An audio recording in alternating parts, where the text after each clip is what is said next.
అందరూ బాగుండాలని కోరుకుందాం. దురాశ దుఃఖానికి చేటు.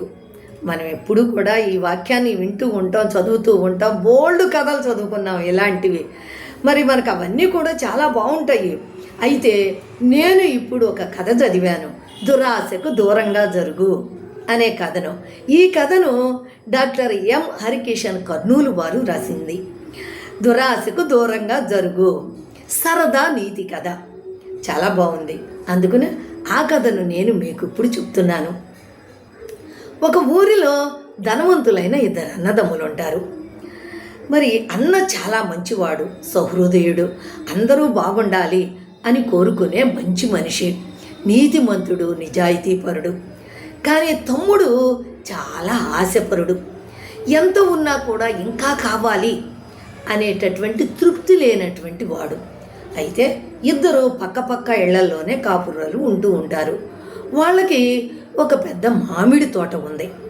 ఒకరోజు అన్నదమ్ములు ఇద్దరూ కలిసి ఆ మామిడి తోటను చూడటం కోసమని పండ్లు ఎలా కాసిని అని చూడటానికి తోటకు వెళ్తారు. అలా అంతా కూడా తోట బాగా కాసి ఉంటుంది. ఇద్దరు సంతోషంగా తోటంతా తిరిగి అలా వెళుతూ ఉండగా ఆ పెద్దతని కాలుకి ఒకటి తగులుతుంది. ఏంటా అని కిందకు వంగి చూస్తాడు.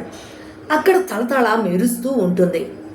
అది ఏంటి అని చెప్పని కొంచెం మట్టి పక్కకు తీసి చూస్తే అక్కడ ఒక బిందె లాంటిది దొరుకుతుంది. ఆ బిందెని పైకి తీస్తారు. అందులో ఒక రాగి రేకు మీద ఈ బిందెలో ఒకటి వేస్తే 100 రెట్లు వస్తాయి అని వ్రాసి ఉంది.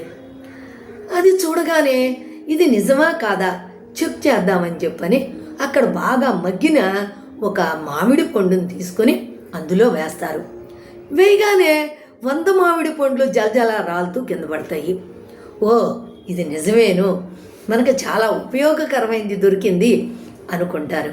అయితే తమ్ముడు వెంటనే, అన్నయ్య ఇది ఇంటికి పట్టుకెళ్ళి మన ఇంట్లో ఉన్న బంగారం అంతా కూడా అందులో వేసేద్దాం. అప్పుడు మనం తెల్లారేటప్పటికి పెద్ద ధనవంతులు అయిపోతాం, ఈ ఊరంతటికీ కూడా మనమే ధనవంతులం అయిపోతాము అని చెప్పని అంటాడు. అప్పుడు పెద్దవాడు చిరునవ్వుతో, వద్దు తమ్ముడు, అందుకు మనకే బోల్డ్ ఆస్తి ఉంది, 4 తరాలు కూర్చొని తిన్నా తరగని ఆస్తి ఉంది, ఇంకా ఉచితంగా వచ్చేది మనకెందుకు, మనం ఇది పట్టుకెళ్ళి మన ఊరిలో ఒక ఉచిత భోజనశాలను ఏర్పాటు చేద్దాం. అలా రోజు కూడా మనం దీంట్లో నుంచి రకరకాల ఆహార పదార్థాలను తీసి ఊరి వారందరికీ పెడదాం. తినటానికి వచ్చిన వాళ్ళందరికీ కూడా కడుపు నిండా భోజనం పెడదాం, అది మంచి పని అవుతుంది అని చెప్తాడు. అయితే అది తమ్ముడికి రుచించదు అనుకుంటాడు, మనసులోనే అనుకుంటాడు. ఈ గడ్డివాము దగ్గర కుక్కలాగా ఆయన తినడం మనల్ని తిననివ్వడం అని చెప్పని అలాగే సరే అని ఇంటికి వస్తారు. ఇంటికి వచ్చిన తర్వాత అన్నదాన్ని తీసుకెళ్ళి దేవుడి గదిలో పెడతాడు. తమ్ముడికి ఆశ చావదు. నైట్ అవుతుంది, రాత్రి. ఏం చెయ్యాలి అని అటు ఇటు తిరుగుతూ నిద్ర పట్టక ఒక ఆలోచన చేస్తాడు.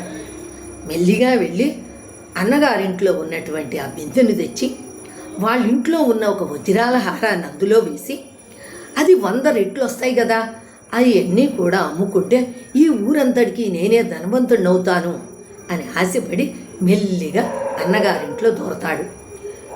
ఆ దేవుడి గదిలో ఉన్నటువంటి ఆ బిందెని మెదలకుండా, చప్పుడు కాకుండా తీసుకుని ఇంటికి వస్తాడు. ఆ వజ్రాల హారం బీరువాలో ఉంటుంది. చిన్నగా ఆ బీరువా దగ్గరికి వెళ్ళి బిందె కింద పెట్టి అది బీరువా ఓపెన్ చేస్తాడు. అందులో ఒక ఎలుక ఉంటుంది. ఆ ఎలుక బీరువా తెరవగానే కంగారు పడి జారి ఆ బిందులో పడిపోతుంది. వెంటనే 100 ఎలుకలు వచ్చేస్తాయి. అవి పైకి లేపుతూ మళ్ళా పడుతూ అందులో కొన్ని అలా అలా అలా అవి ఇంటి నిండా ఎలుకలు అయిపోతాయి. అవన్నీ ఇంటి నిండా ఎలుకలు, అన్ని మంచాలు, కంచాలు, పురుపులు, అన్ని ఇంట్లో ఉన్న ప్రతి సామాన్ని, ఆఖరికి తలుపులను కూడా కొరికేయటం మొదలు పెడుతున్నాయి. కర్రలాడిస్తూ మొత్తం కూడా అయిపోతుంది. అలా అలా వీధంతా ఎలకలమయం అయిపోతుంది. పొరుగిళ్లలో కూడా అన్ని వీధులు కూడా ఎలకలమయం అయిపోతుంది. భయంతో ఇతను ఏం చేస్తాడంటే కట్టుబట్టలతో బయటికి పరిగెత్తుకుంటూ వీధిలోకి వస్తాడు. ఊళ్ళో వాళ్ళందరూ నీ మూలంగానే ఈ ఎలుకలన్నీ వచ్చినాయని అతను కొట్టి ఒక చెట్టుకు కట్టేస్తారు. అప్పుడు పెద్ద అతను ఏం చెయ్యాలి అని ఆలోచిస్తాడు. ఎలా తన తమ్ముడిని కాపాడుకోవాలి, తమ్ముడిని వదిలించాలి, ఈ ఎలకల పీడ ఎలా వదిలించాలి అని ఆలోచించి ఒక ఐడియా వస్తుంది. వెంటనే ఒక పిల్లిని తీసుకుని వచ్చి అది లోపలికి తమ్ముడి ఇంట్లో దూరి ఆ బిందులో ఆ పిల్లిని వేస్తాడు. వెంటనే 100 పిల్లులు వచ్చేస్తాయి. వెంటనే బిందుని బోర్లిచ్చేసి ఆ పిల్లుల్ని వదిలేస్తాడు. ఆ పిల్లులన్నీ ఎలకల మీద పడి 1 గంట సేపు ఆ ఎలకలన్నీ తిని పొట్టలన్నీ బరువెక్కి అలా పడిపోయి ఉంటాయి. అప్పుడు ఇంకా ఆ పిల్లులు ఆ పిల్లులన్నింటినీ తీసుకుని వెళ్ళి దగ్గరలో ఉన్న అడవిలో వదిలేసి ఆ తర్వాత ఆ బిందులోకి తన దగ్గర ఉన్న బంగారు నాణాలన్నీ వేసి అది ఒక పెద్ద కుప్పగా అయ్యేదాకా చేసి వాటిని నష్టపోయిన ఊర్లో వాళ్ళందరికీ పంచి తమ్ముడిని విడిపించుకుని వస్తాడు. ఆ తర్వాత ఆ బిందుని ముక్కలు ముక్కలు చేసి వీధికి ఒక ముక్క కాడికి అవతలకి విసిరి పడేస్తాడు. చూసారా, మరి ఆశ ఉంటే మనము పైకి వెళ్ళొచ్చు.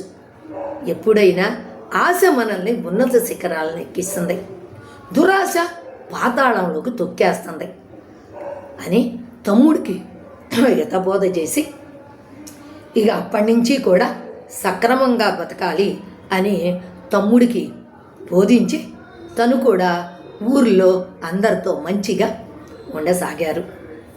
కథ బాగుందా? కథ బాగుంటే ఒక లైక్ చేయండి, అలాగే ఒక కమెంట్ ఇవ్వండి.